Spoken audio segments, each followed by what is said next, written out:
So, ladies and gentlemen, from the government bench, we have heard ridiculous case from the top to bottom, because we have heard that in order to make women more independent and more contributing towards their society, their culture and religion and a country, to set an example for the next generation, they have to be active in online dating sites, and they have to be connecting with other foreign people so that they can get the leeway out of their country so that they can make a change, which is a meaningful change. So I think it's a very conflicting case to begin with. Let's just go one by one. Before that, what I'm going to do from the opposition whip case is going to be very simple. We're going to do two basic question answering from our side of the point, because we're going to argue that whether or not this is actually the case that needs to be portrayed from this side of proposition, and how it actually defeats the purpose. And secondly, I'm going to answer the question that how it's even more worsening the case that they are being so willing to solve. So let's go one by one.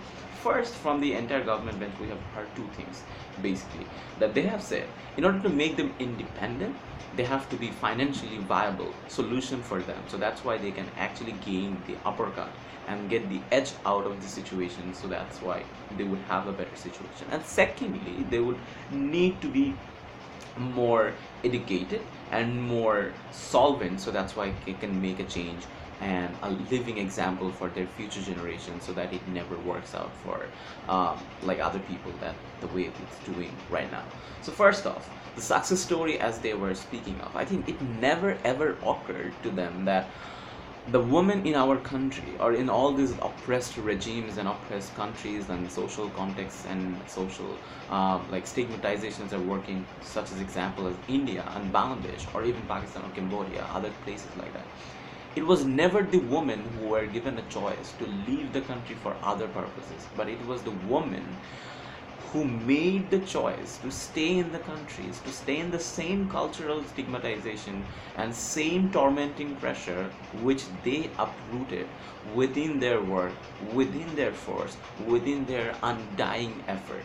Let's talk about Bibi Russell from our country, as a Bangladeshi international topmost fashion designer who did everything possible in her life to represent a country of Bangladesh, which in no way going to be solved if she had been shipped off to a different country, married to a different guy, just because she couldn't have done it in our country. That is why it's an iconic example for tons of other women in my country.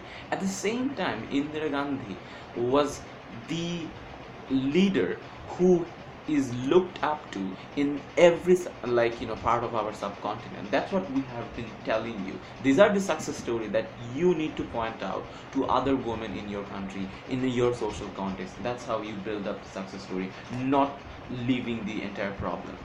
It was never the case in women rights movement when they were not given the right to vote, or right to get a job, or right to have a maternity leave, or being not being paid equally. I think that is exactly the same way they fought through, and that's how the patriarchal society in 1900 came to a point of realization that yes, we can't do it, and at the same time we have to accept the fact that these people are the same and equal, because they are pointing out the fact by doing their hard work and consistently putting the fact that yes, we have to be given the right that we are entitled to. They fought through. That's how we came to the fact of women's right being given the right to vote, given the right to have the equal payment, equal salary, and all the other things that we are entitled to right now. At the same time, other marginalized agencies in the country, like Black Americans as we speak of, and all this racial oppression that they have been going through, it was never the case that they left the society, or they left the country, or for other purposes, or just escaping the situation were the solution for them. It was always the case by being in this state of a problem and solving the problem within the course. That is how exactly I think the scenario would change, and never been the other way around that the government wants you to believe.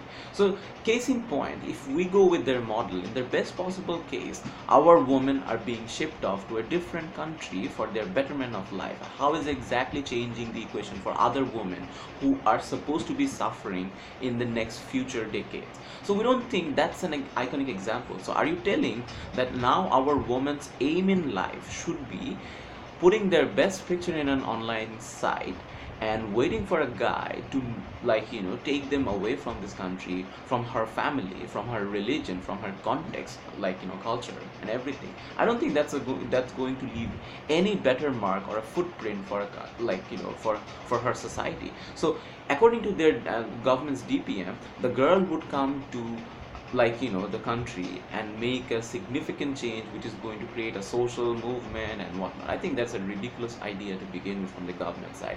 If that had been the case, I think it would never work out for us. For a sane mind, it is never going to leave a significant and sustainable change for you who have left the country or left your religion, left your family to begin with, to have a better life for you only. So I think that's a very selfish cause if you think of it. But even if this is selfish, it's not going to work out. That's not exactly where we have been arguing from our side of the government bench, because we have been telling you all the support system that you have been talking about, agencies, they are not resourceful to begin with. How exactly they are going to do it when it's not working currently, even in the current system of legal framework and all of the situations that I have been talking about. So if according to the government the agencies would work, had it been the case, it would have been working till now. It is not working because we don't see enough support structure, and all this, like, vulnerable agents are being properly given justice. It has not been working since now. So we don't really think this is sustainable change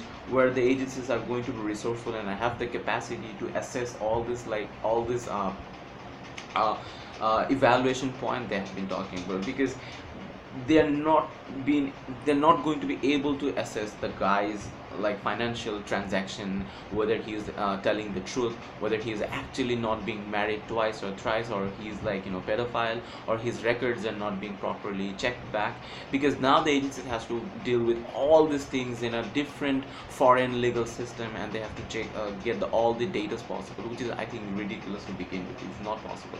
And secondly, if they're talking about all these garment workers who are socially unprivileged, they don't have the language or the medium to communicate with all this world and international connections so that they were talking about. So it's never going to work out. That guy is never going to take this girl or woman for their choice, because it's never possible for you to have a meaningful connection without a proper cultural context and normalization process. For all that reasons, we're proud to oppose.